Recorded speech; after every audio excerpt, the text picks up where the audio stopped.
The school library was nearly empty. To me, it was special. No one talked to me there. The books were old, their pages curled from moisture. Sometimes, flakes of dust fell from cracked spines. That quiet decay reminded me of myself. That day, for no particular reason, I walked to the end of the hallway. An old door stood there with a torn "Do Not Enter" sign. A faint beam of light slipped through the crack. I brushed away the dust and slowly opened the door. Inside were shelves of discarded books and piles of forgotten machines.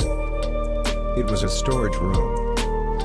A graveyard of things abandoned by time. In the center, a CRT monitor sat as if it had been waiting for me.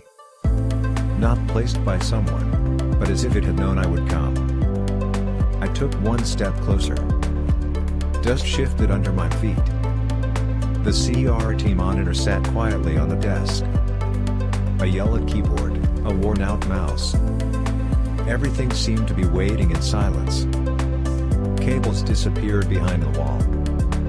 I didn't know if it was even connected, but I pressed the button.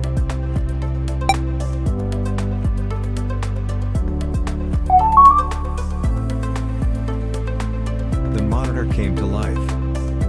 The first computer I saw at home had been broken. Left behind, just like me. But this machine was different. It responded to me.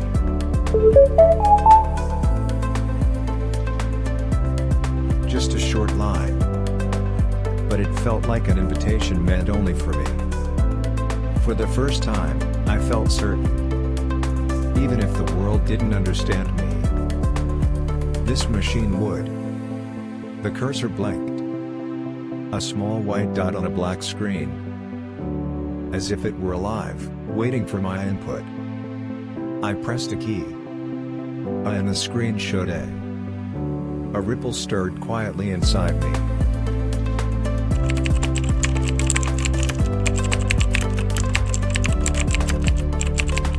I kept typing. Some commands failed, others succeeded. The machine responded to what I entered. The world never listened to me. But this blinking cursor obeyed my commands exactly. For the first time, it felt like I could move the world. That was the moment I became an inputter. From that day on, I went to the storage room every day after school. No one noticed I was gone. The machine was always there. Just as I had left it. I typed. It answered. A wordless conversation. But I was never lonely. Talking to people always ended in misunderstanding. Because of how I looked or spoke, I was always the one who was wrong. But this machine never questioned that. It just waited for my input. And responded. Slowly, I learned its language. We didn't try to understand each other.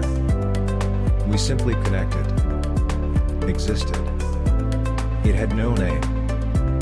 No warmth. But it was the only one that truly listened to me. Then one day, the computer didn't respond. I pressed the power button. Nothing happened.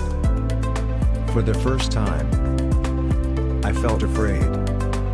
I opened the machine. No screwdriver, just my fingers. The circuits were tangled with dust and age. Using instinct, memory, and hope, I adjusted each part. Then I pressed the power again.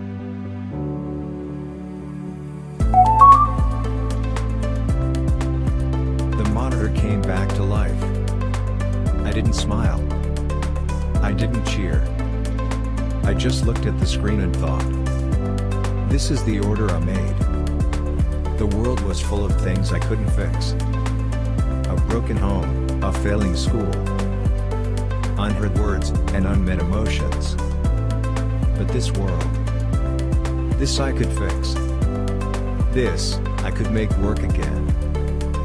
That day, I found something I could believe in.